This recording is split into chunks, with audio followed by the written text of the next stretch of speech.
All right. There we go. All right, cool. Hi, welcome back, guys.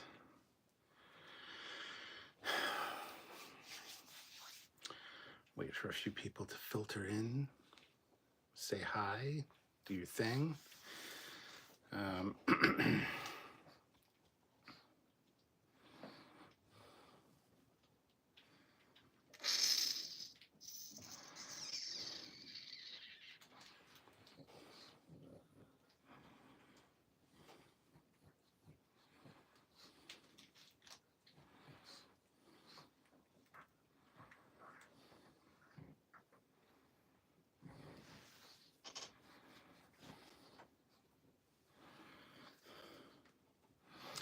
all right, well, welcome back, guys.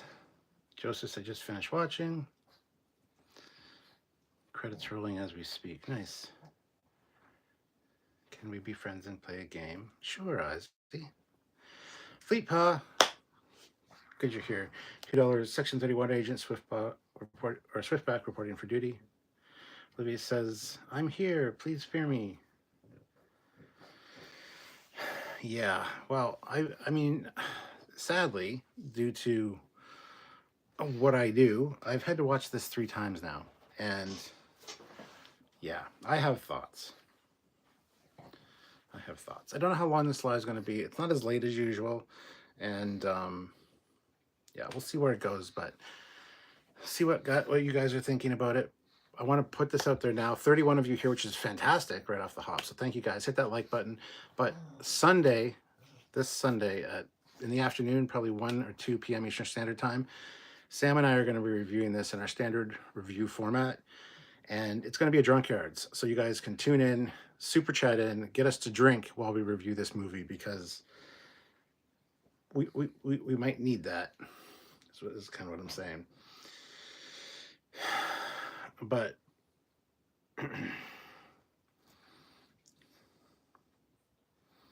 weird point in time based on that star date. Well, yes, because it's a young Rachel Garrett as well. So yes. Anyway. Yeah. Okay. Well, welcome back. More Empress Giorgio.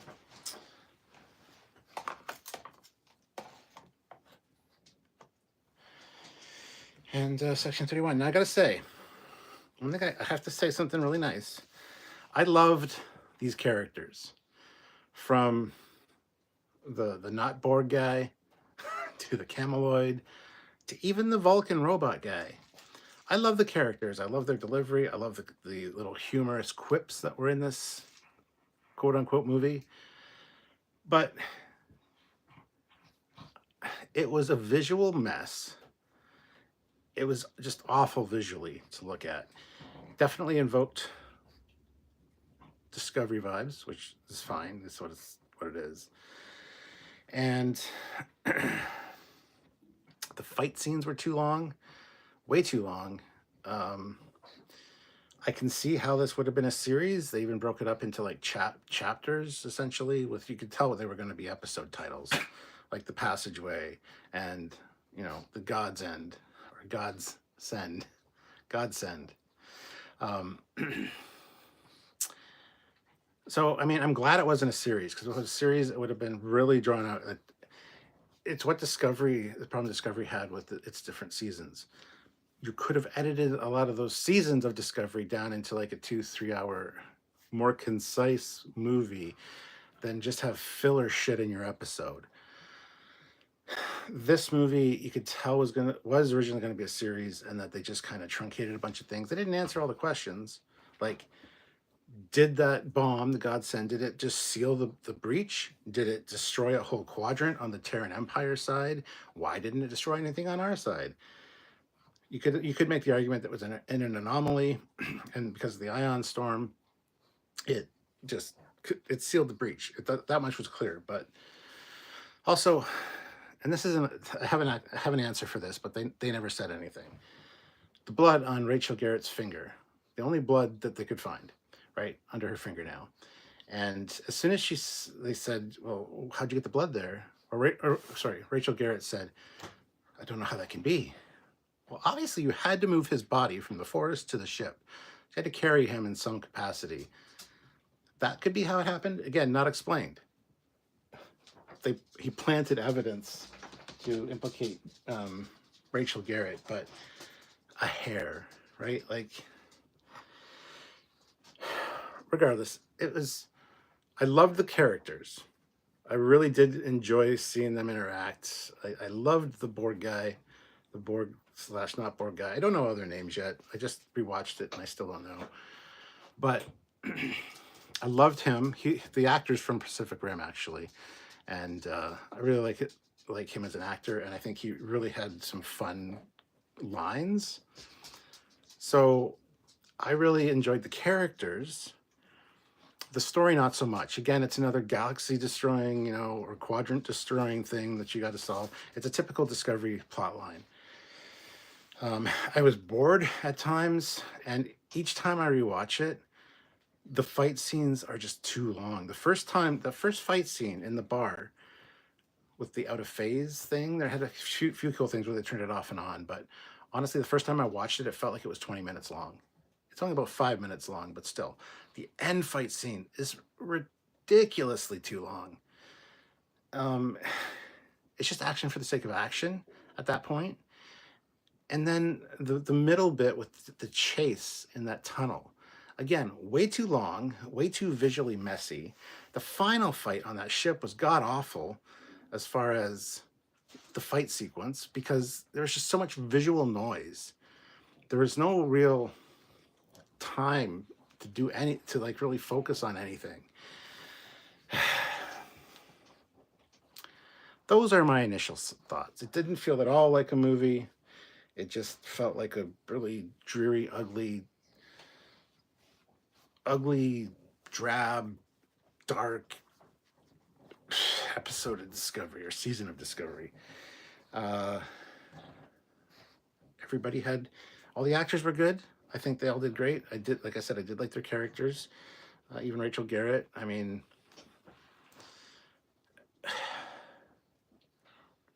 so I'm kind of happy it ended the way it did. Saying Jamie Lee Curtis was a complete way out in left field, like what the hell, as Control, no less. Was odd. I don't know what the stuff on her face was, but so the way they set it up, or the way they ended it, sorry, is to set up another one. And I think I wouldn't personally mind seeing another one with these guys, but it would have to be a much better story and much more visually interesting. And I know I said the scenes were messy and cluttered and just a visual nightmare, but which some would consider interesting. I would just love a more standard story, simpler. I don't know what I'm trying to say. I hope you know what I'm trying to say. Anyway.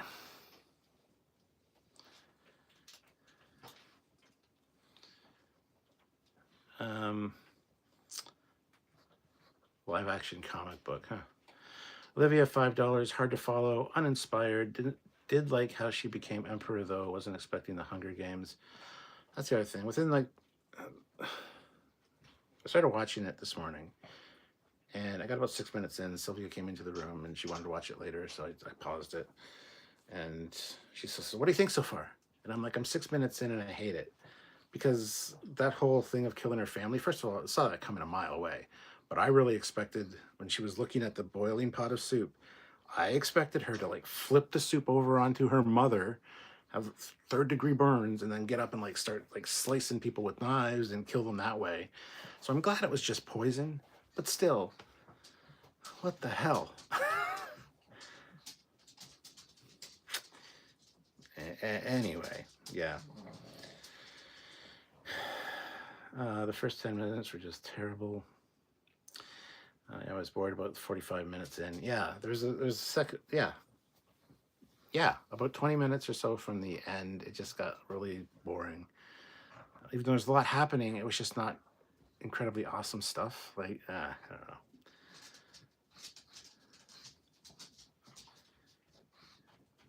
Fleet Paw throws in $2. The tricorders, way too futuristic. TNG sounds though. Come here. Come here.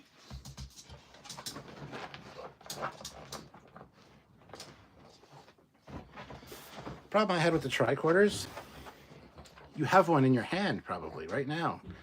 It's a goddamn cell phone with a little, cut off corners, and they had the freaking the flashlight on to be the scanner. It was literally a fucking phone. You could buy a phone case and have your own screen accurate prop.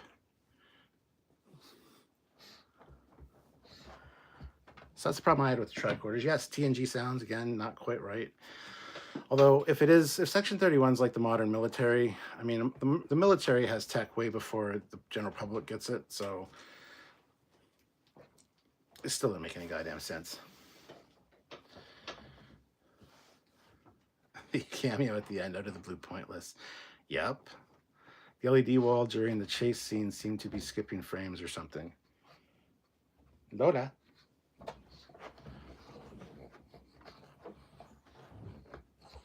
Lay down.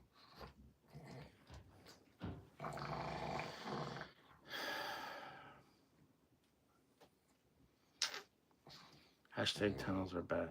Flaming through too. I think my thoughts were take the Star Trek label off it, and it's a map movie. Yeah, it feels like a made-for-Netflix movie. That's not very exciting. Cameloid's shapeshifts were interesting, but not canonical. Have to make it more visually interesting because no one would buy that. That's how shapeshifters shapeshift. Stupid arguments. After seeing Section 31 makes me extremely happy. Kurtzman is going bye-bye. Is he? Have you heard he's leaving? Because that'd be amazing. Fleet Paw, I'm not going to shit on it because a lot of people did hard work on it. It was better than I expected, but it wasn't good.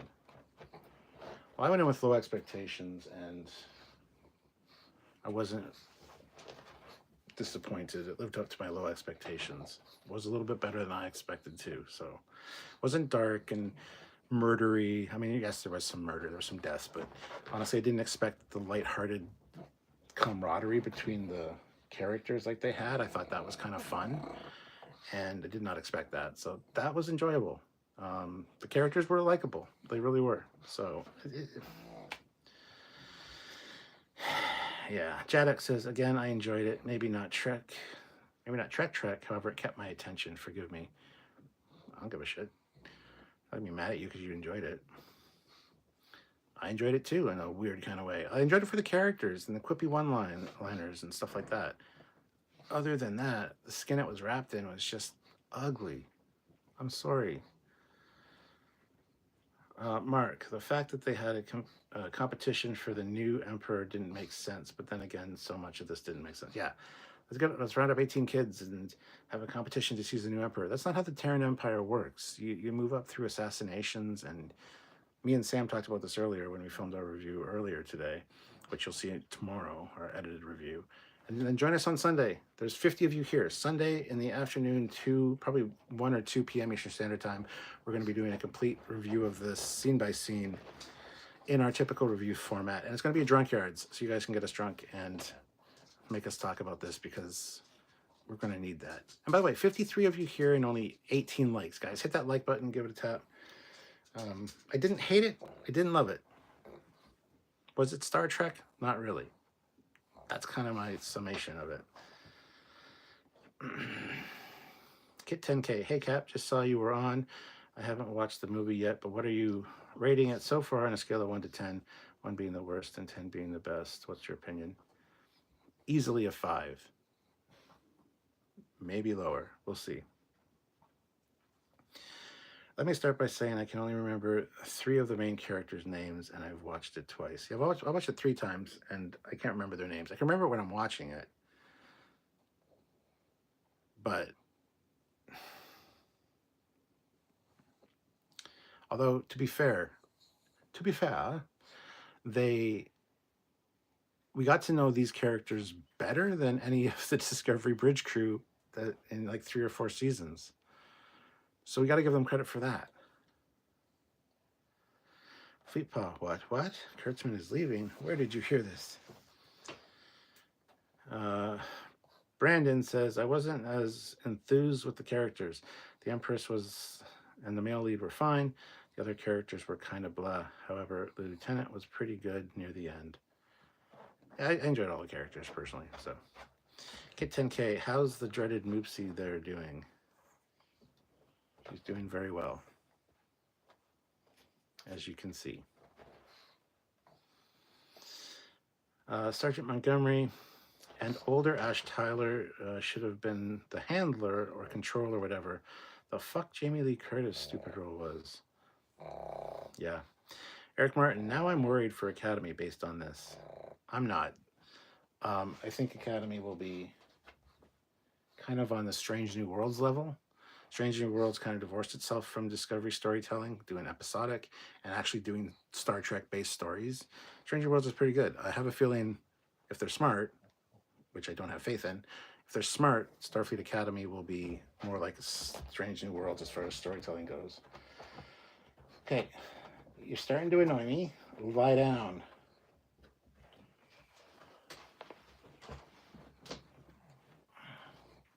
There, no pillow for you because you can't get comfortable in that chair with that pillow there.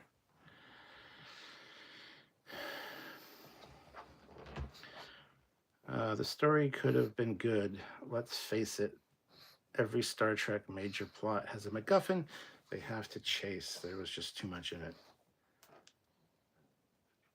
Every Star Trek major plot has a MacGuffin. I mean,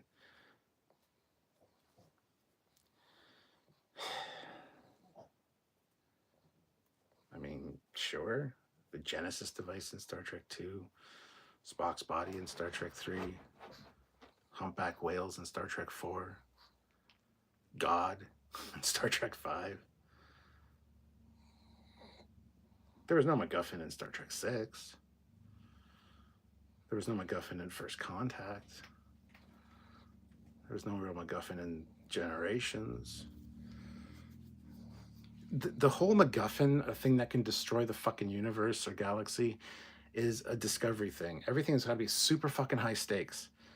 It's annoying. That's not what Star Trek's always all about. So I don't, yeah. I thought it was like a good episode. I would definitely watch an episode 2. Beautiful speeding through Nebula.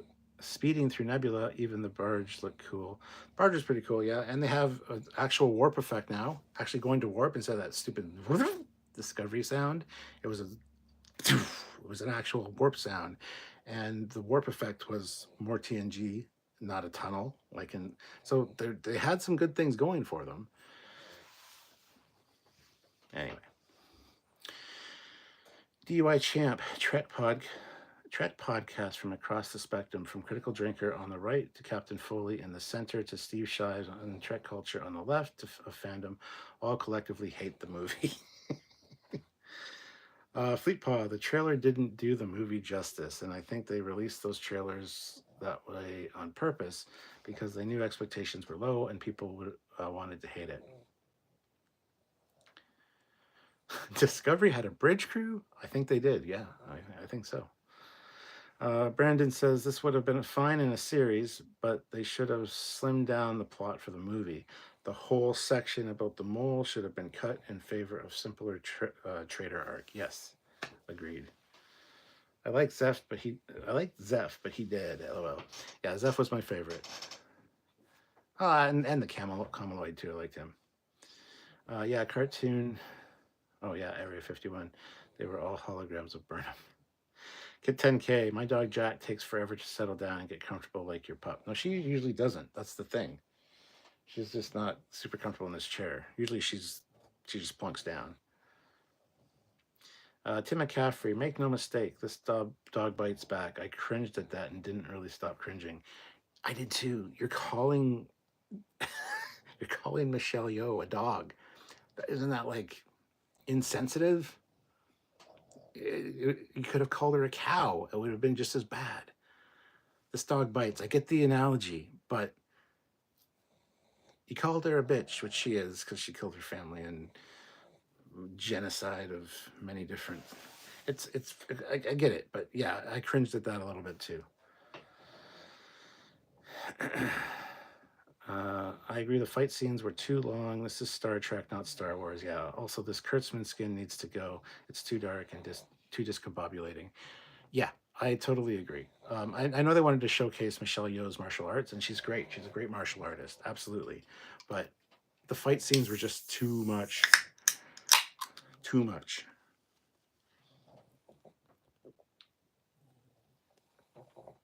I mean, for a Star Trek movie, a lot of Star Trek movies turn into action films, unfortunately. Action isn't necessarily what Star Trek's about. As a matter of fact, it's not at all what Star Trek's about.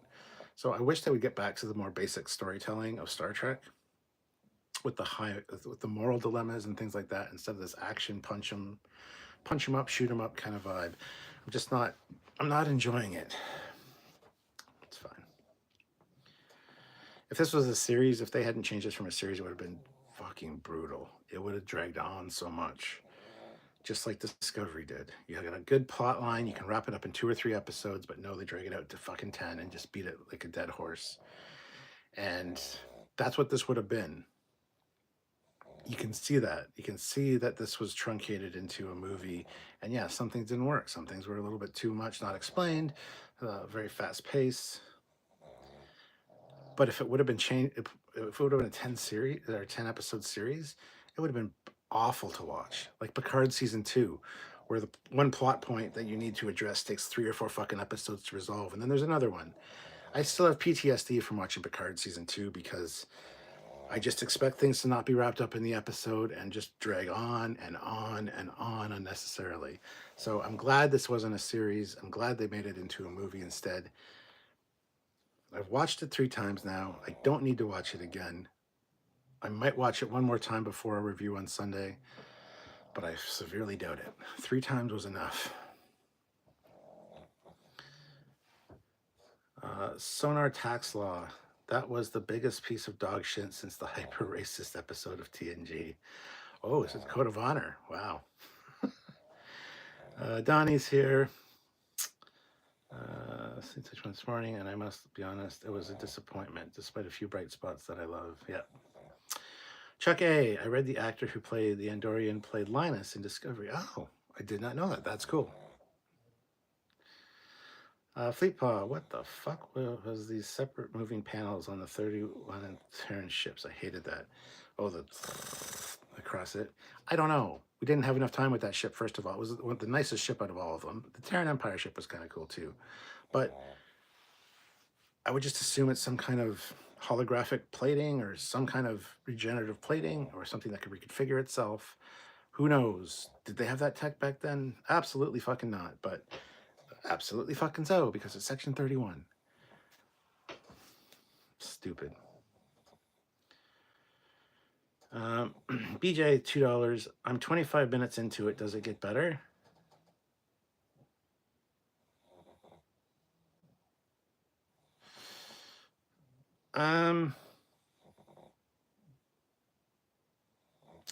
There are a few bright spots in there. That's what I'll say. But not really. Michelle Yeoh deserved better. The augment was a nice touch, but it seems like they're using that augment storyline and everything now. Yeah, I thought the same thing, honestly. And Michelle Yeoh's acting was fine. The scene in the forest where she's like, "Oh, and you think I can just do your dirty work, the dirtiest work?" The way that line was delivered was fucking awful. Like, actually, that conversation was not great. So I don't know what she was thinking.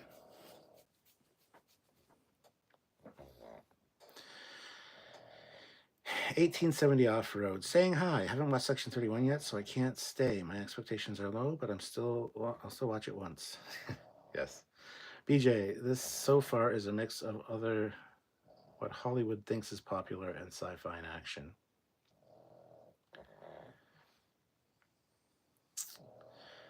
Thunder Ducky, I watched it alone, and when it ended, I literally said out loud, "What the fuck was that?" And it's not the first time, but I always loved how floors are always immune to phase shifting. Yeah, yes, yeah, exactly. Special floors, those floors in the future.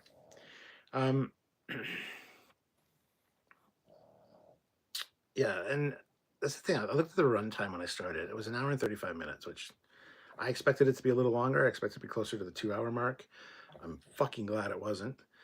And I watched it, and it felt like a fucking eternity. It felt like I just wasted half of my day. Like, it felt like 3 hours to watch this fucking thing. Like I said, the one fight scene, I swear to God, was 20 minutes long the first time I watched it. It was only 5 minutes, but yeah, yeah. Foul, Fleet Admiral Levi here. I'm watching it now. I'm going to live because of it. Going to live because of it tonight. Oh, nice. DUI Champ throws in $10. So thank you so much for the super chat. That's greatly appreciated. Section 31 deals with problems Starfleet is not ethically equipped to handle, but I didn't see anything in this film even a dopey Starfleet crew couldn't have handled. Yes. I know that Rachel Garrett, now that she's lieutenant commander, gets assigned as to oversee their operations. Kit 10K, I agree with you on there being too much action in Star Trek. I recently found myself going down the path when writing my Star Trek books, and I'm trying to temper it to get to know the characters. As you should. That's what Star Trek is, man. I do want some action in my book, but not too much, as writing action in words in a book can be tough to do accurately. Correct. Oh, Rude Chef is here. How's it going, Aaron? Well, I just finished it, and it was something. I mean, I get it. It's the Trek universe and outside of Starfleet, so that's interesting. And like I said, I went in with low expectations, and I expected it to be much darker and much more morose. And it just, I was actually surprised by the character writing, the character not development, but you got to know their personalities, and there's some quippy lines in there. If it was funny, there was a few laughs. I got a few laughs out of me. I love the reaction of Zeph to a lot of the situations. So I was really impressed with the character work. I just wish that the story they were in was better, because nothing in it felt Star Trek at all.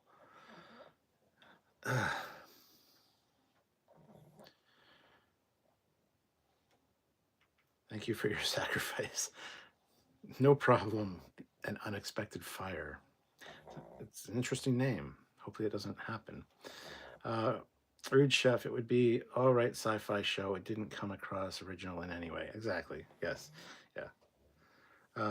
BJ says Black Panther had some issues. No House of Lords, no Congress, no Senate. Just have someone challenge the king and fight to the death. Then everyone just accepts it. No society works like that. It was something, but I'm not sure what it was yet. Well, after I watched it, I messaged Sam because we had to film our review, which you'll see tomorrow. I messaged him and said, well, that was the thing that I watched. Because I felt so drained after watching it, too. It's like, the fight scenes are just too much. Smart Smears, was there any interesting lore in it? At the very least, that would be nice.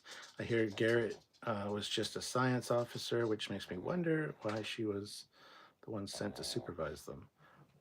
They say in it why she is. She's a chaos goblin, as Georgia called her. Starfleet officer that pushes the limits of the rules, but never really. She bends the rules. She doesn't break the rules.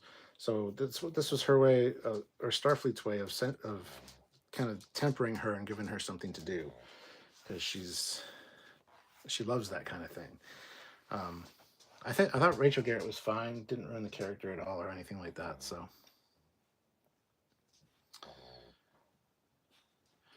And as for any interesting lore in it, no, not really. Nothing at all that I can think of, honestly. I agree with you in general about getting back to the more delicate based episodes of TNG, DS9, and Voyager. However, I worry because a lot of these episodes strayed into overly preachy. Some did. Most didn't.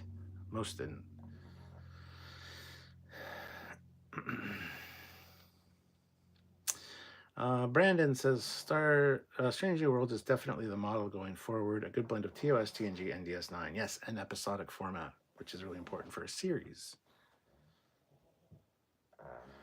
The plot between Giorgio and the dude was very derivative of so many other stories with the same plot idea. The dude being the guy from her universe. Yeah. Yeah.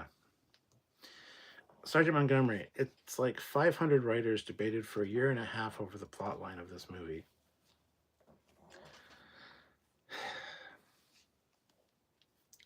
Yep, story by committee. Everybody wanted to dip their hands in it and get a little bit of their own vibe into it, so it probably changed multiple times. Yeah. The one who she was in competition with for the crown. Yes, I know who you mean. I know who you mean. Chuck A, member for 58 months at the rank of lieutenant. I didn't like the movie very much. It dragged on forever. Too many questions not answered. Not Star Trek. It's a very good review in summation. I found it very apropos that at the end they said all we've got is a cargo hold full of hot garbage. I'm like, yeah, that's accurate. Yeah. Are you talking about the show? Oh no, you're not talking about the show. Oh, it's your line of dialogue. Oh, okay, I thought you were talking to the director. It's fine. Bradley Leonard, the needs of the many outweigh the needs of the few or the one. Dustin Herc, it done load up defending Klingons. We don't need any more sequel, prequel shows. They need to move forward in lore, not recycle other ideas. Halt, Section 31, you're under arrest. Rude Chef, it very much seemed like a pilot for more, even though we all know and hope there won't be any more of that. Well, the thing is, it was going to be a series, and you could tell that it had that series stank all over it to the point where encoded transmission number 3, the passageway, obviously the name of an episode, you know, the episode or encrypted transmission number 2, the godsend, a night at Batarak or whatever the fuck the station was called. Like you could see the seriousness kind of all over it. So it wasn't a pilot. If this would have been a series, this story would have been the whole fucking first season. Discovery did it multiple times, where it's a good storyline, absolutely great. Make it 2 or 3 episodes at the most, and then move on to another story for the next couple episodes. That's how Discovery should have done it. But no, they took one very good story point and stretched it like a piece of chewed fucking gum to the point where in the middle it's so skinny and fucking stringy and it's just like dipping in quality. And like I said, Picard did it too. Picard season 2 was fucking awful for that. You had a good idea. Go to the past. Cool. Make it 2 episodes and then get your ass into doing something else.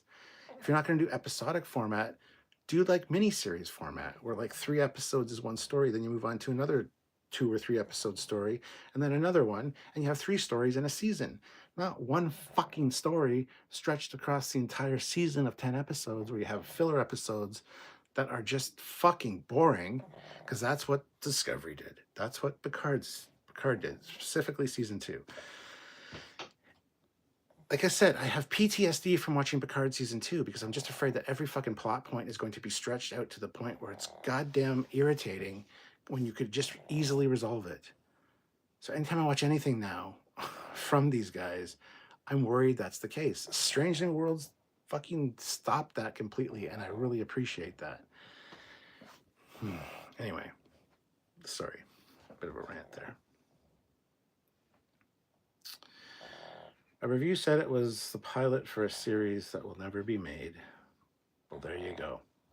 Dustin Herc, I'm surprised the audience score is higher than the critics' score on Rotten Tomatoes. That never happens with dog turd movies. That audience score is probably half of it's fake. Who knows?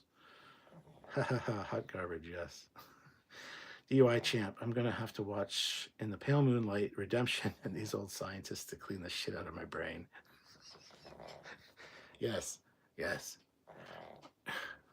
You want a better episode of anything to watch? Go watch Code of Honor from TNG, the worst episode of Star Trek probably fucking ever. That is better than this. I would much rather watch Code of Honor than this. This at least Code of Honor feels, it has the Star Trek visuals. It has the Star Trek kind of structure. It's fucking hot garbage, but it's still more Star Trek than this. So for me to say I'd rather watch Code of Honor than this is really bad. And I hate saying that because like I said multiple times now, I like the characters. I like the characters. I like the way they were written. I love their humor. I love the way they interacted with each other. And I thought the actors did a great job. The characters were great. It's just the skin that they were wrapped in and the story that enveloped them was truly awful. And some of the cinematic choices in this are just baffling. But that's just the way it is. I might have to go grab a...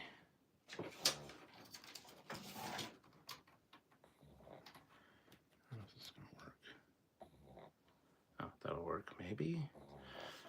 Sorry, my iPad's kind of low power. I don't want to run out of power.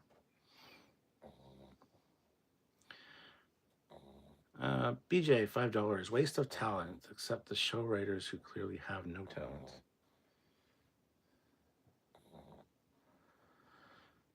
I never want to see another one of these again, and honestly, this should lose a lot of people their jobs. Oh, wow. Scarred from Disco and Picard seasons 1 and 2. Yep, absolutely. Rude Chef, oh my God, you're so right. It would have been a painfully long series about the same thing. Yeah. And they would have done it because Discovery did it. One simple plot point that's kind of a good idea, and they just fucking wrote it into the ground with 10 episodes for no reason. BJ, Star Wars Andor did well with its three episode arcs. Street fight, bank robbery, prison escape, rebellion. Exactly my point. Rude Chef, I've got to smoke now. Go ahead. Dustin Herc, Paramount should have teamed up with the Axanar Project if they wanted a pre-TOS show that originally revolved around the Klingon War. Instead, they alienated the fan base, then created a bad product. Commodore Peckins, K-Cap, how are you tonight? I am well, thank you. I mean, as well as I can be after having watched this 3 times. Fleet Paw, I will say I'm ranking this above Picard's Season 2, Episode 4 to 10, except for like the last 20 minutes of Episode 10. Yeah, the beginning of Picard Season 2 and the end, the very end, were good. The rest of it was just fucking awful. Joseph Barbado, I thought for sure we would have got a new Strange New World Season 3 trailer or release date at the start of this. I have a feeling the next season of Strange New Worlds will be in March.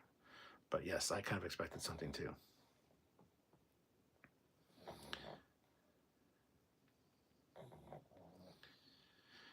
Brandon says, I would say that this movie gets a D+, but that was, oh, sorry. There was definite possibility there, but bad writing and worse stage direction ruined it. Yeah. Shades of Grey was better than this movie. 100%, because Shades of Grey had clips from other really great episodes. And Shades of Grey is not that awful, honestly. It's still bad, but... Sergeant Montgomery, this long trek revolved around the 30-second flashback scene Giorgio had in that one episode of Discovery. Absolute ridiculous way to develop a story.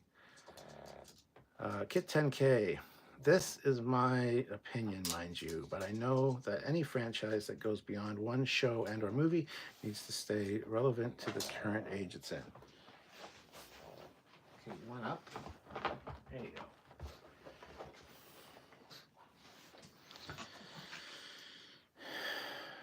Michelle Yeoh is delightfully wicked and wicked. If you want to keep your family safe, you'll stay loyal or are a wizard. Kit 10K, but it's also important to not forget what made it what we love. I kind of felt that what is happening to Star Trek lately. I mean, Strange New Worlds still does a good job of having a Star Trek structure and feel and still being able to tell stories that are relevant to the time. I don't think something has to change this dramatically. If Kurtzman's involved, it's gonna suck. Cheers to that.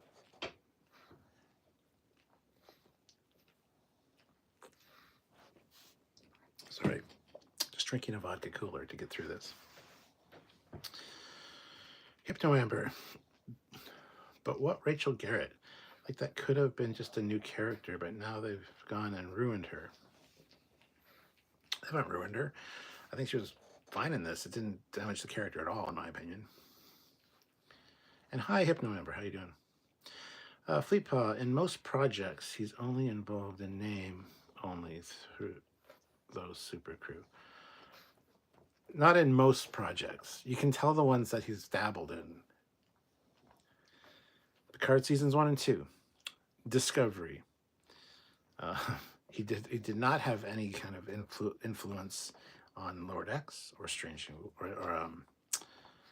Worlds even, or Prodigy, and it shows because the showrunners that are Trek fans got to make what they wanted to make that the fans would like, and the fans resonated with it. So, yeah, if he's directly involved, it's going to be a problem. Which again, Starfleet Academy, I think he's pretty involved. So, yeah.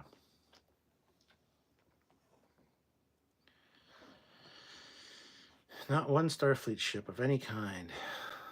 That last Serena clone was shit. It wasn't a last Serena clone. It was just a Terran Empire ship, and yeah, it wasn't great. So, good tea, nice house. Throws in $5. Since when did it become taboo for to show a Starfleet uniform or Federation ship in Star Trek?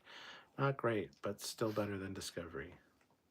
It's a very good question. I want to see at least one scene of Rachel Garrett being assigned this mission, and wearing an era appropriate costume, and see a starship warp into the edge of Federation space and launch a civilian shuttle out of its shuttle bay to take her to the space station. That would have been great. That's all I would have needed. Some kind of Star Trek in my Star Trek would be nice. No, they didn't ruin her. No, Amber. Rachel Garrett was actually well done in this.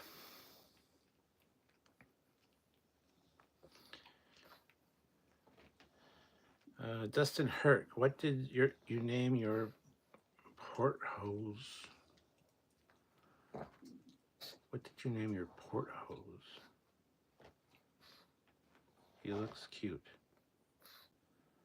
My port hose. What is a port hose? Clarify, Dustin. Fleetpaw, we had like 6 scenes with Garrett prior to this, Amber. She was older and wiser at that point. Yeah, I think Rachel Garrett was done well. Did they purposely make this crapperia to elevate Picard season 2's reputation? Possibly. Is that Dot in the chair now? Yeah, that's Dot. She's up there with Lola. Lola's in the chair too, but... Solaris, well, Captain, I see that a member of the bridge crew is on your right shoulder.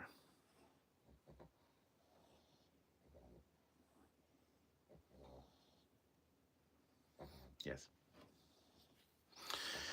Hypno Amber, hi, I'm okay. It's been a rough couple of months on my family. It's nice to talk about Trek again. You're welcome here anytime. I'm glad to see you back. Sorry, the first thing you said I disagree with. But hopefully things are going to get better, and sorry you've had a rough couple months. Fleetpaw, Prodigy, Lower Deck, Strange New Worlds. Yeah, definitely not involved there.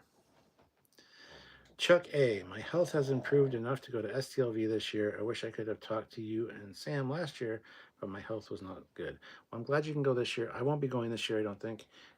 Possibly next year for the 60th anniversary of TOS, or just Star Trek. That's probably the plan, but I don't know if I'm going to be going to even Wonderfest this year, just because of all the stuff going on down there. But we'll see. We'll see. I'm glad you're feeling better, Chuck. I don't think this bodes well for Academy. I'm, as I always say, cautiously optimistic that Starfleet Academy will have more of a Strange New Worlds vibe. I would hope so. But yeah, I'm also kind of worried. Dustin says the dog from Enterprise. Oh, the beagle from Enterprise? Porthos? I gotta go back and read your other comment, Dustin. Sorry. What did you name your Porthos? Oh, he looks cute. Oh, this is Dot. She's my Chihuahua. I've also got a pug named Lola and another pug back there named Precious. So,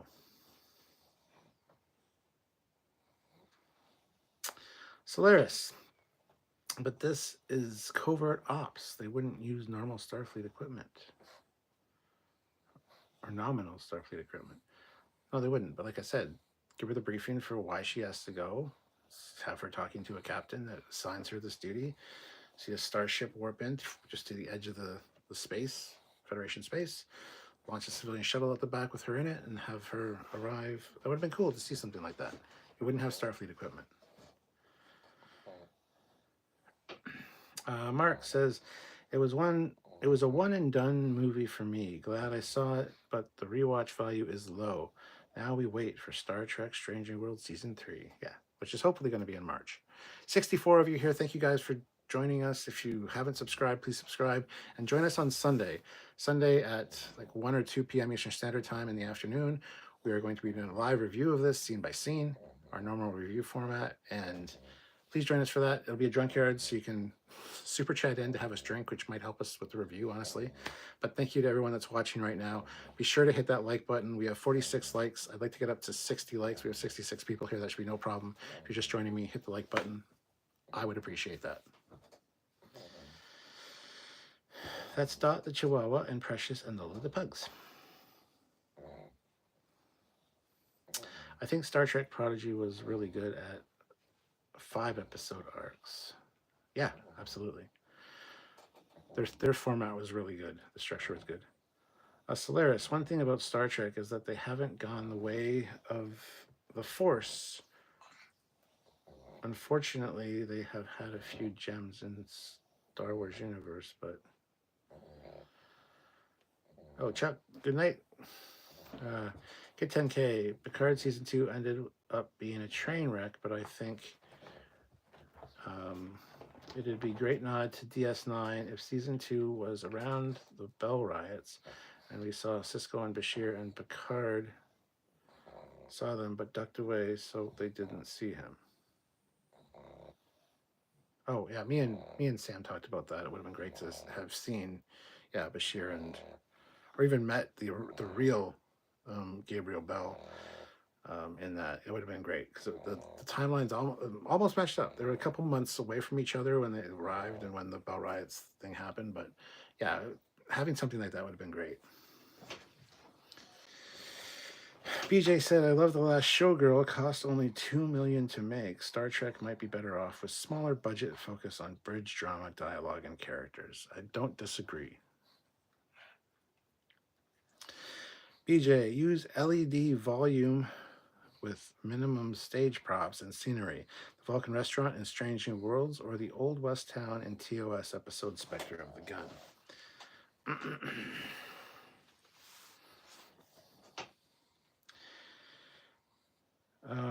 Will Star Trek Prodigy get a season 3? I'm hoping so, but as of right now, no. So,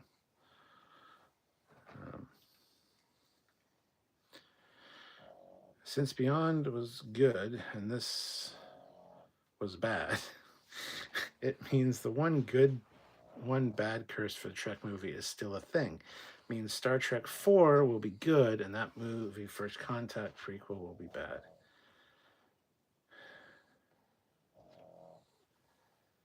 Star Trek First Contact prequel.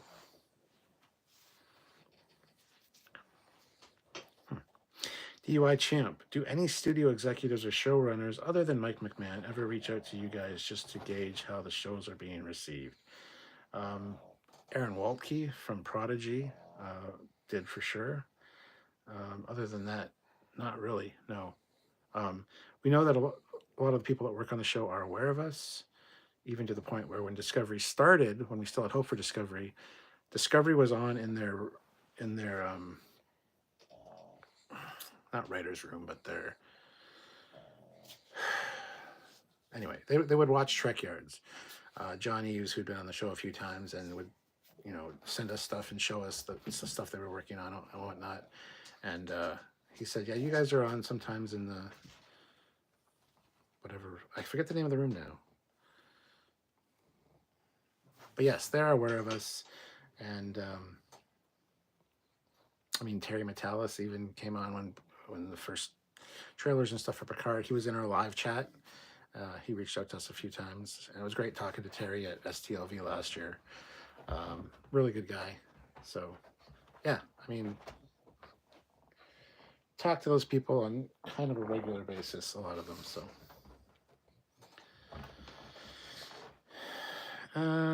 Hypno member, I can't wait for Strange New Worlds. I think it will be fine. Strange New Worlds will be good. It has been consistently good since it started. So, oh, the Hagemans, yes, as well. And Aaron Waltke did. Yeah. Hypno Amber. I've been enjoying Star Wars being more experimental. I wouldn't mind them doing that with Trek, but this wasn't it.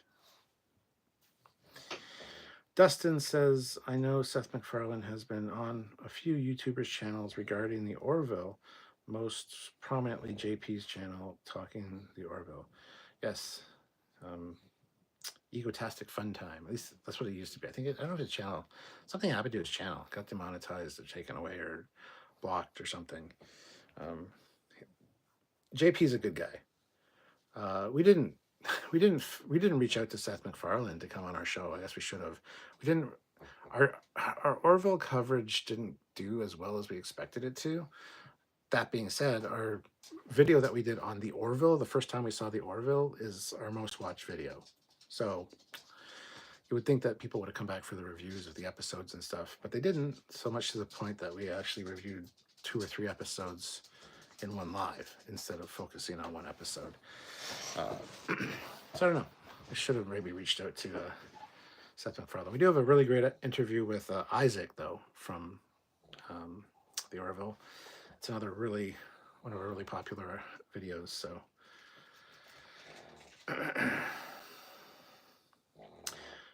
Brandon, everyone have a good night. I have to jump off. The discussion has been great. Thanks. Well, thank you, Brandon, for joining us, and have a good night. Solaris says, as I've said, Hypno Amber, they do have a few gems. Shauna Sullivan, oops, already to the party. Howdy, Cat. Do you mean late to the party? Shame on you, Sean. BJ, I like to see a Shakespearean play performed in the original Klingon, like a Klingonized Macbeth or Julius Caesar, doing it like a stage play using the LED volume. Just call it the volume. You don't have to call it the LED volume. That's just confusing. Just the volume. Sean O'Sullivan, the greatest crime of Section 31 is that there will be no more TV movies. No issues with the idea of a TV movie, but this was a show no one asked for. You're not wrong, but oh my God, Michelle Yeoh won an Oscar. We have an Oscar-winning actress in Star Trek. Let's make a show. Also ups the budget now, doesn't it? Because now you got to pay her because she's an Oscar-winning actress. And honestly, she wasn't that great in this. Like, she was fine. But like I said, the one conversation that they had in the forest, she's like, oh, and I'm just enough of a monster that you expect me to come along and do all your dirty work. The way she delivered that line was atrocious. So it is what it is. Guys, 57 likes. We're 3 likes away from 60. Hit that like button. Let's get those likes up. I'd appreciate it. Make sure you subscribe to the channel and come join us on Sunday for our live Trekyards review of this, which will be hilarious, hopefully.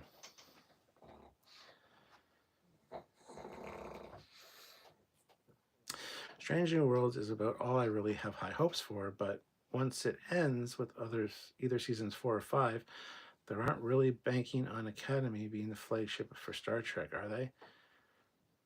No, well, Connie Newsom is working on another live-action, half-hour-long kind of comedy show that's Star Trek related, like in the Star Trek universe. And Connie Newsom, of course, Mariner from Lower Decks. So she's working on a live-action show. So I don't know. We're probably gonna get a few good announcements this year at New York Comic Con or San Diego Comic Con or something.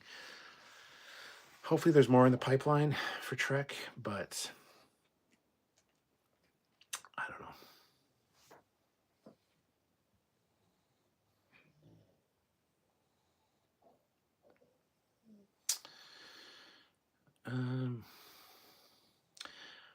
Dustin Herc, I'm going to have to dig for that interview. Didn't know you chatted with him. Sorry I missed it. You don't have to dig for it. FleetPod will share the links. So there's the interview with Isaac, Mark Jackson, and then the Orville parts 1 and 2. He shared both links for that, Dustin. So just open them in a new tab and check them out after the live if you want. But yeah, our mod, when he's here, FleetPod, is really good at doing that. Anytime I reference another one of our videos, he finds the link for it and throws it in there. So hopefully that helped. Kid 10 Gay, I have a nephew who's autistic and loves TNG. Like me, it's his favorite, and cried with what happened to the Enterprise D in Generations. Yeah, it's a sad thing when a ship goes down. Stupid autocorrect. Late to the party. That was an accident. I want to say that was an accident because on accident is absolutely incorrect. And you know that, Sean. Hypnover says at FleetPod, by the way, it is really nice seeing you again. I hope you are well. Dustin says, grassy ass saved me in the effort. Mind my broken Spanish. Grassy ass. Oh, gracias. Gotcha. You're giving me a brain hemorrhage, man. Solaris, have you guys done an interview with Will Wheaton or Michael Dorn yet? And pardon, spell check, no help. We had one lined up with Will Wheaton for November, and then something came up with him and he had to postpone, and we're still waiting to hear back. So we're hoping to have one with Will Wheaton at some point. Michael Dorn, no, we have not yet. But maybe we will. We got a lot of interviews that we got at STLV this last year, that are really fantastic interviews, which you guys will see coming out very soon. We'll kind of slowly filter those out because there's some really good interviews with some really great, some of the nicest goddamn actors and people you'd ever want to meet, from Lower Decks to Discovery, The Strange New Worlds. We got quite a few good interviews, so. I've been watching The Big Bang Theory on Max, and Sheldon argued that Star Trek V was superior to Star Trek the Motion Picture. I had to explain to my wife why, in reality, Sheldon would never say something so goofy. They're both...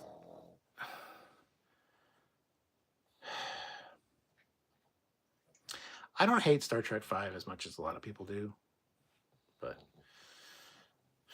they're different stories for sure. One's an epic, one's a space epic, like 2001: A Space Odyssey. The other one's just a fun Star Trek movie. So they're different criteria altogether, but yeah. Didn't you have the art department club Didn't you have the art department club Discovery on the show? The art department club Discovery on the show. Like the art department from Discovery? No. We had like John Eves, who did work on Discovery. We've had Rick Sternbach, we've had Doug Drexler, we've had Andrew Probert, had all those guys on. But that's actually kind of what I was looking for in the art department. I remember saying they were watching us early in Discovery's run. John Eves would say that, Trekyards was on in the art department. They like watching us because we talked about ships, and that's kind of what they were doing. So. Carlos, hello, sir. It has been a while that I graced your chat. Been around, but been having some physical health issues. But my ears have been listening. Section 31 was a total, you mean waste of money and talent. Good to see you, Carlos. Too bad they didn't hire Oscar-nominated monkeys with typewriters as the showrunners. Oh, God. Hypnoamber. Yo is one of the best martial arts actors of our time, and those fight scenes made it impossible to really see her moves.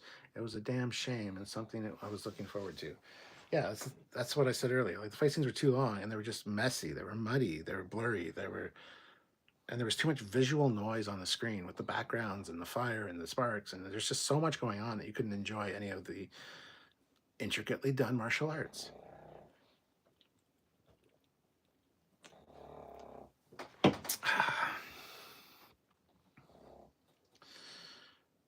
I've watched these reviews because I've already have liked them. Sean Sullivan, I wonder where were they considering an Enterprise C on the show on the back of this? Something that we might actually want to watch. I mean, we got Strange New Worlds because everybody said we want a Pike show. We want a Pike show. So if you want to see a Rachel Garrett, Captain Rachel Garrett show,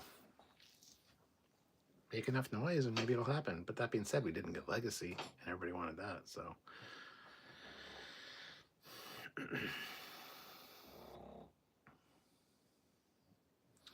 Sean Sullivan, are you suggesting I would introduce a grammar error on purpose? I would never do such a thing. Of course not. How dare I? I love Star Trek V and would watch that over Star Trek the Motion Picture, although I agree Sheldon would go for TMP. Felipe said, not Marina Sirtis, though, LOL. If you know, you know. Kit 10K, if only you guys could get Patrick Stewart on for an interview. Something tells me that they would have a fun time talking to you guys. Sam has been to Patrick Stewart's house to interview him. It was for a local charity thing. He went before Picard, the Picard series was a thing. He was at his house in the UK, in Patrick Stewart's house. Sam and his dad were there and interviewed Patrick Stewart. And I'm like, did you get any Trekyards interviews? And we're kind of limited on time. I'm like, for fuck's sakes. So, Sean O'Sullivan, the motion picture is a really good high-budget TOS 40-minute episode. Really crammed into a 2-hour runtime. Yes. Or not crammed, but elongated into a 2-hour runtime. Joseph Barbato, I love Star Trek V. Definitely has its flaws, like the deck numbers and the turbolift shaft and Kirk versus God, but it's a fun ride. Yeah, and the deck numbers that's a set thing. That's not story-based at all. The premise isn't bad. I mean, it would have been better if they had actually been able to do the original script and not been so constricted with their budget that they had to cut a lot of stuff out and change some stuff for Star Trek V. I really like Star Trek V because it's got a return to the TOS vibe, especially the trifecta, the friendship of Kirk, Spock, and McCoy. It's really prevalent there. It feels very, very TOS, and everybody kind of gets something to do. From Uhura with the fan dance, I mean, that's something to do. To Chekhov being in command of the Enterprise, to Scotty having a romance with Uhura, what the fuck? To just being in his element, fixing the ship. To Sulu piloting the shuttle in manually. Everybody has something to do in it, and it kind of feels, it's a good piece as far as the movie goes, in my opinion, for those things. Because other movies don't have that necessarily. So I get why people don't like Star Trek V, but it was a disaster making it because the budget kept getting whittled down and whittled down and whittled down to the point where they couldn't do some of the original ideas and concepts they had. So that's a whole other discussion. With Star Trek V, you're hanging out with old friends. Yeah, exactly. Solaris, have you guys heard anything of XNR lately? No, we have not. Sean says, love the idea. You pointing out the missing phaser strips or whatever, and they have to go back because they broke their little ships.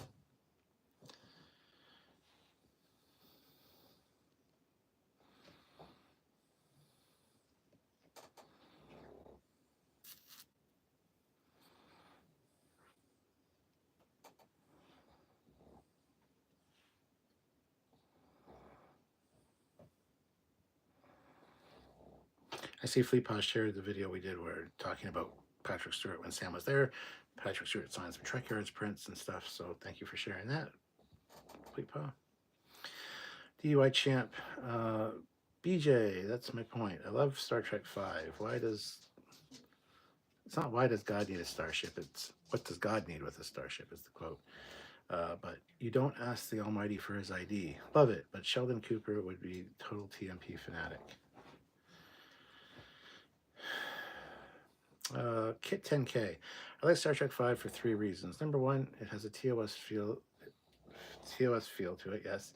Number 2, it is it has two TOS story-like arcs, in where the Enterprise was hijacked and they met a godlike being. And 3, the relationship with Kirk, Spock, and McCoy was firing also. Yes. Yeah. BJ, Star Wars fans moan about their Disney Plus shows. If only we got a Star Trek film as good as The Acolyte. Oofda. Andrew Alt says, thank you for reading my comments. Sorry, my voice dictation screwed up. Thanks again. Oh, no problem. Sorry, I'm dyslexic, so I sometimes read things as they are and it gets confusing. So I'm sorry. Sean O'Sullivan, could you maybe set a schedule or something for all this content? It seems you have things that are years old that never get released, and at a certain point, it's too late. What the fuck are you talking about? Every Saturday we have a video, and for all this content seems to have come out. You have things that are years old that never get released. There's very few things that we've filmed that haven't been released. There are one or two, but everything gets released, and it's on the regular schedule of a Saturday. Every Saturday for 10 years now, we've been delivering an episode, sometimes multiple episodes a week as bonus stuff. So that's our schedule. Expect the unexpected. Hit the notification bell icon so you get notified when we upload. Do the things. You'll get notified. We got a lot of old content. If you're interested in anything, type in Trekyards and then the thing you're interested in. Chances are you'll find a video on it. Like I said, 10 plus years of content.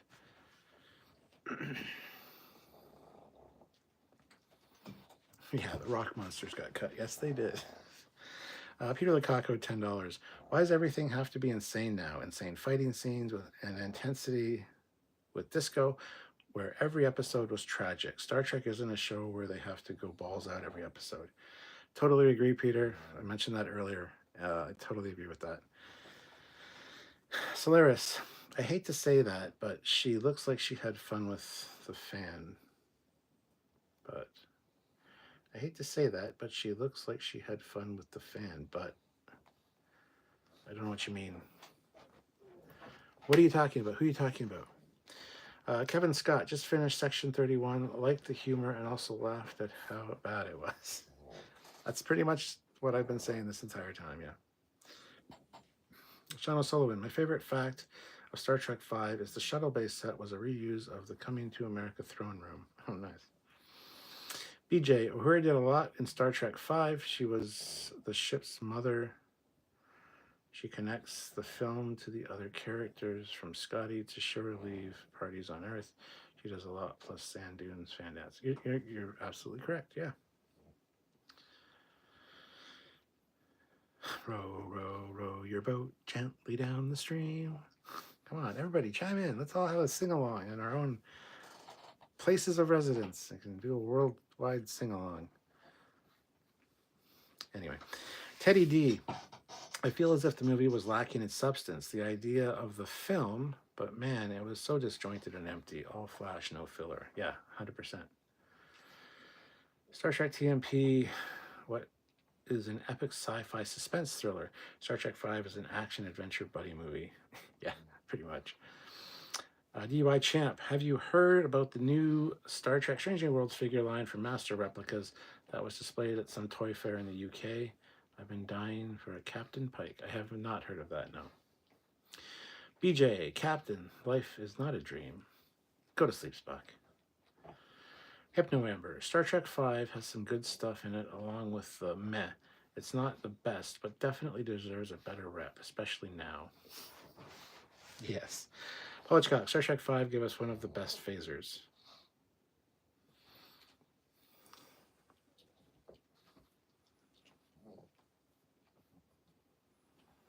I mean, Star Trek 3 gave us that phaser.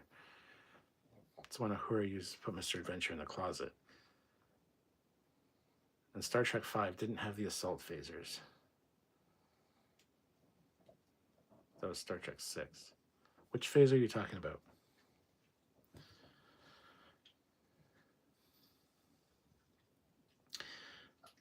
Mark and Ann says, worst ever.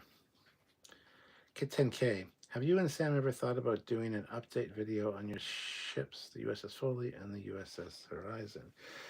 It'd be cool to see any updates you guys have made over the other years. Absolutely, we have thought about that, and we might do so at some point soon. A marshmallow. It's actually a marshmelon, which is in the book. There's a reason that he calls it a marshmelon. And McCoy says, a marshmelon. Okay, I'll tell you the story, for fuck's sakes. Bones knew that Spock was going to look up and research camping out in the ship's computer, so McCoy went in and made some alterations to the database. So instead of marshmallows, they're marshmelons, and he thought it was funny, and that's why when Spock pulls it out and pops it out and goes, a marshmelon. Well, I'll be a marshmelon. I wish they would have kept that in. It's in the book, so anyway.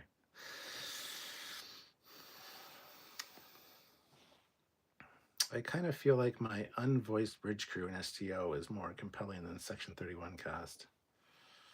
Oof. Sean says, yes, a sing-along. That won't get tedious after 49 seconds or so. Ryan Ferguson, the immediately thing that came to mind about the Section 31 movie was Suicide Squad, a ragtag group of villains and rogues doing the work Starfleet won't. Yeah, that's exactly what it is. You're right. Todd says Section 31 made Star Trek V look like the Wrath of Khan.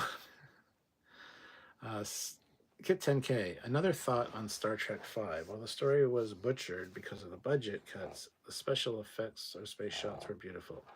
Yes, but they were different. They felt off because it was a different production company that was doing them because they couldn't afford ILM, or ILM was busy doing something else. So they had another studio do them, and you can tell they're different.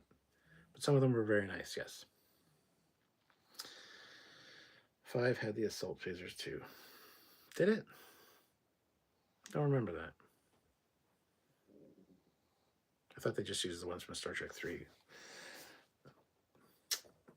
There you go. DUI champ. Star Trek V gave us one of the best Kirk speeches. I want my pain. I need my pain. To quote this to my wife. I quote this to my wife all the time when she advises therapy. That's funny. Paul Hitchcock, the assault phaser. It was my understanding they were introduced in Star Trek V and reused in 6. Perhaps they were. They were more highlighted in 6. And I just might not be recalling correctly, but I really didn't think the assault phasers were in 5. If they were, cool. Absolutely cool. Because that's one of my favorite phasers. So was the one from Star Trek 3, though. So in Star Trek 5, Sulu had his set on multi-beam. Multi-beam. It's like a multi-pass, only different. Classic for real. Came in just literally now. Sorry, but sounds like it was pretty bad. P.S. Did my package come in? No, I have not got anything. Paul D. I did know that. Thanks, Captain, for the marshmallow backstory.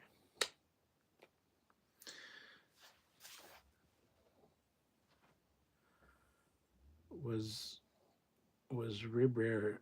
Was there any Star Trek in Section 31? Not really. Classic for real. Okay, well, I think it comes in. When it comes in, you're gonna love it. I hope so. I better like it, or else you're going to be in trouble. Classic for real. By the way, Classic for real. Where have you been lately? We've been doing our lives, and we expect you to come in and give us the most obtuse characters imaginable. And we have a few surprises in store for you when you do.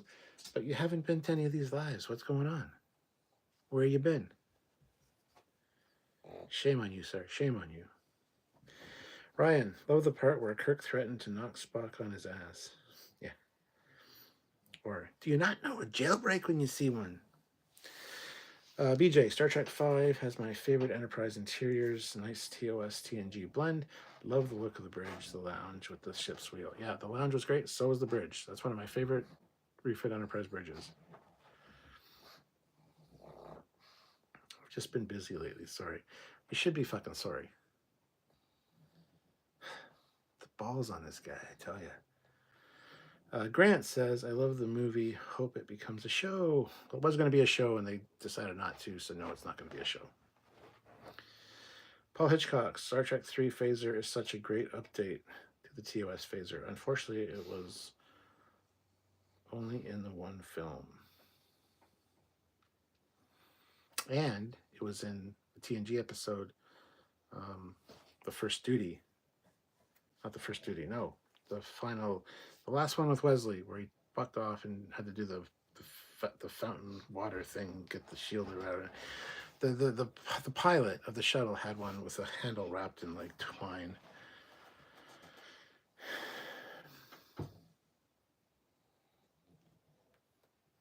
Trust me, I'm sorry. Whatever. I'll tell Sam. He won't believe you either. I mean, I believe you, Classic for real. I believe you. Thousands wouldn't, but I will. Hypno Amber, gotta run, but what time is Drunkyards? Hopefully I can make it. That'll be at either probably 1 or 2 p.m. on Sunday. I haven't locked down a time yet. I'm still waiting to hear back from Sam. But yeah, probably 1 or 2 p.m. Eastern Standard Time. It'll be an afternoon one. Joseph says Star Trek V is the first all-touch control bridge, like TNG. The Silent Empyrean Frost. So I have done 3 episodes of my Star Trek story last night, working on episode 21 tonight. Blends many things from recent treks. Very nice. Fleet Paw. It was also on TNG episode. Yes, the final mission. It's the final mission. It's the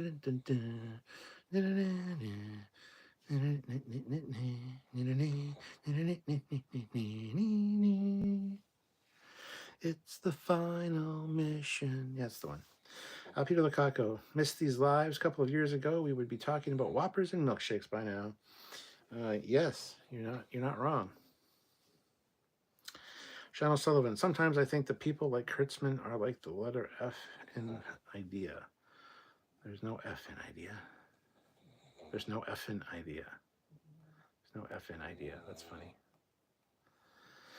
DUI Champ. I used to be Strange New Worlds #1 fan. Oh, when Strange New Worlds comes back, I'll be watching all of your live review shows.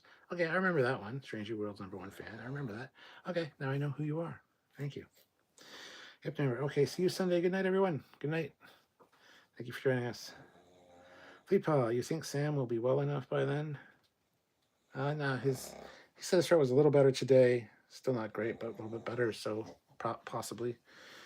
We did like almost a 45-minute review of this episode today, so.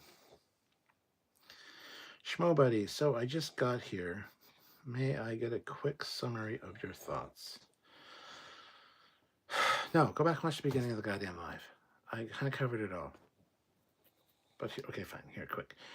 I liked the characters. I thought the characters were well done. They had nice little moments of humor. I kind of liked them all. They were all likable characters. Okay? The story was not great. The fight scenes were too long. It was dull and drab and dark, cinematography-wise, I mean. And it was a visual mess. There's just too much shit on screen all the time, especially during the fight scenes. It wasn't great. Probably a 5 out of 10. There you go. Sean Sullivan, what's wrong with Sam? Is it fear because we have Fleetpaw? No, he's got a throat infection or something. Joseph says double cheeseburger just like a Mac. No McDouble. Better cheese to meat ratio. See, Joseph knows what's up.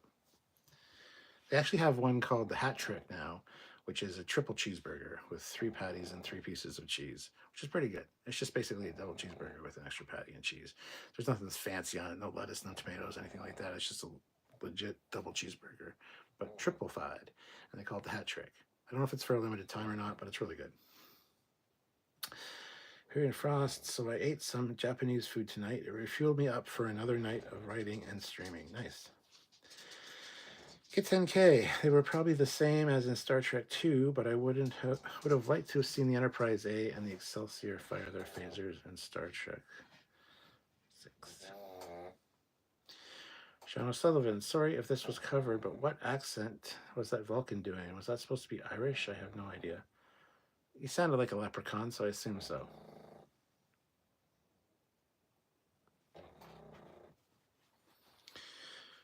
Too bad the new Trek they didn't like have a section 30 or section 13 with no black ops field operations part of Starfleet intelligence.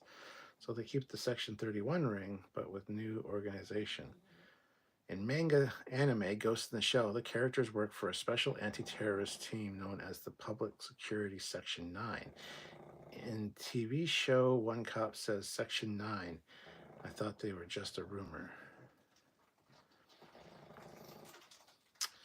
What year did this take place? 2232, 2236. We figured it out earlier today. I don't fucking remember. I didn't write it down. So.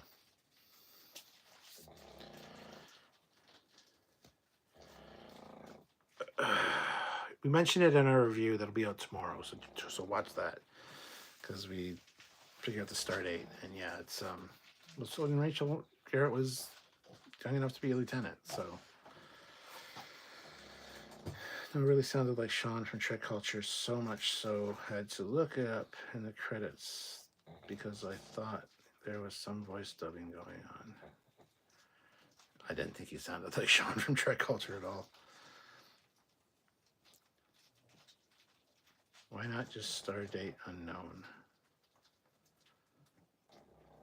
So during the Enterprise B's service. Yes. Bring back temporal investigations. Much more interesting. I am still salty they brought back the dude from Voyager and Picard and then made no link to the original. Oh, Jesus, Sean, don't remind me. Don't remind me of that.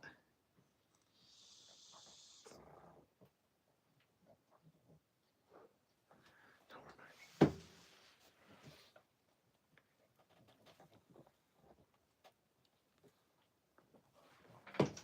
Duquesne. Officer Duquesne.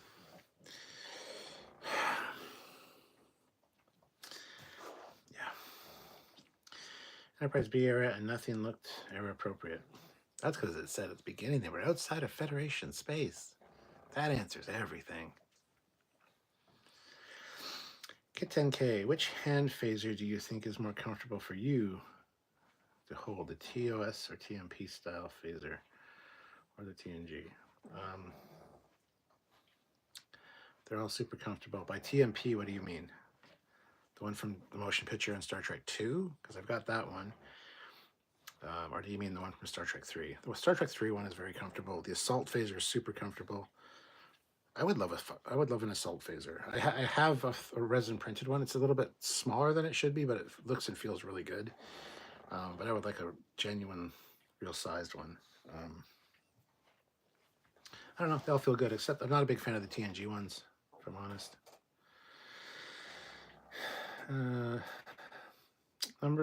Strange New World's #1 fan says Sean went on a 5-minute about how that Irish Vulcan accent was insulting to Irish people. He seemed pissed. Oh, really? That's sad. Imperium Frost. I brought in a much-loved character in my story I've been posting in the Trekyards group every week. A discovery character. Nice. Keep up the writing. It's good for you. Andrew says a 5 out of 10. Basically how I felt about Star Trek Discovery for the first 2 seasons of Star Trek Picard. Paul Hitchcock. I know times in TV storytelling have changed, but is it too much to ask for some modern Star Trek that is similar to the solid Berman, Piller, Moore, Braga, Taylor Star Trek storytelling of TNG Season 3 and Season 4? It is too much to ask, apparently. But hey. Peter Lukaku, $2. Was there any cameos or surprises near the end?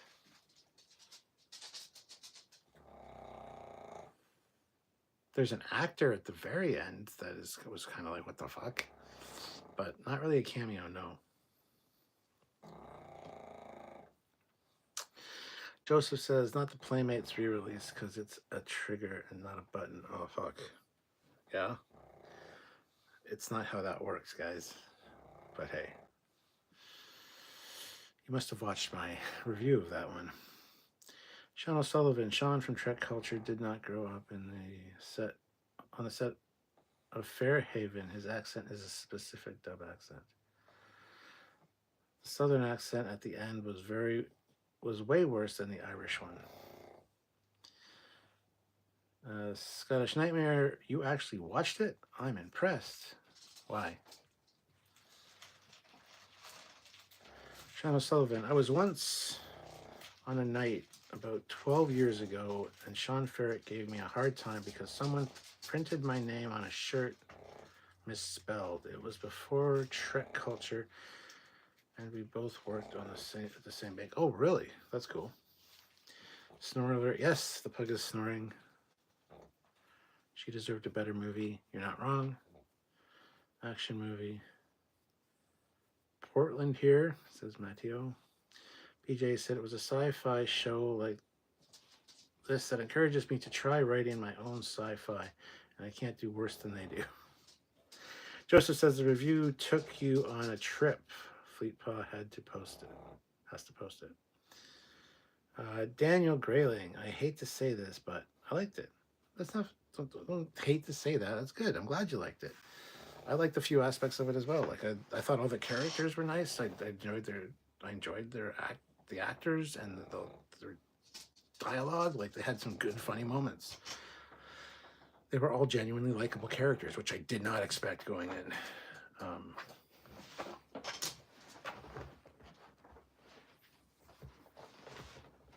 So no, don't be ashamed to say you like it. I didn't hate it. No, it was fine. Trevor the Dragon, it did feel like an entire season of Discovery as a movie. It was funny though. That's exactly what I thought, yes. BJ, it's okay, we still love you. The acting was great. Would you stop snoring? Jesus Christ. Sorry. It worked for Seth MacFarlane, who started pumping out TOS fan films back in high school. One of them exists on YouTube. It does, yeah. I've seen that. Thank God for the alien teddy bear with banned chemical batteries, though. I know. We can be friends forever. We're all gonna die. It's like a demonic Furby. Jeffrey Young says, I love your dog. Thank you. Which one? I have 3. There's Dot the Chihuahua, there's Lola the pug, and there's Precious the pug behind me. And yes, they always snore. So thank you, Jeffrey. Jeffrey loves you guys. At least one of you. I don't know which one yet. Lola's like, what?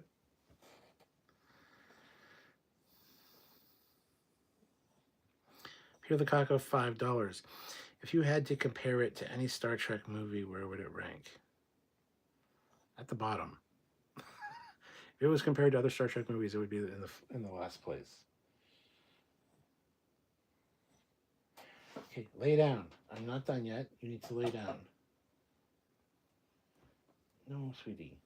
No. Pa. Good girl. I can't. I'll be finishing up soon. Just relax.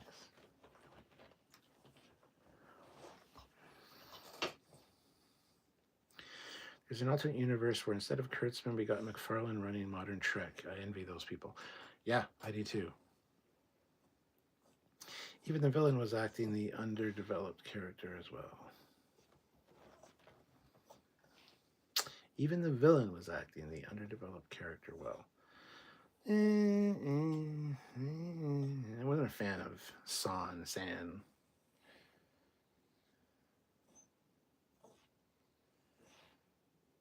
Okay, relax.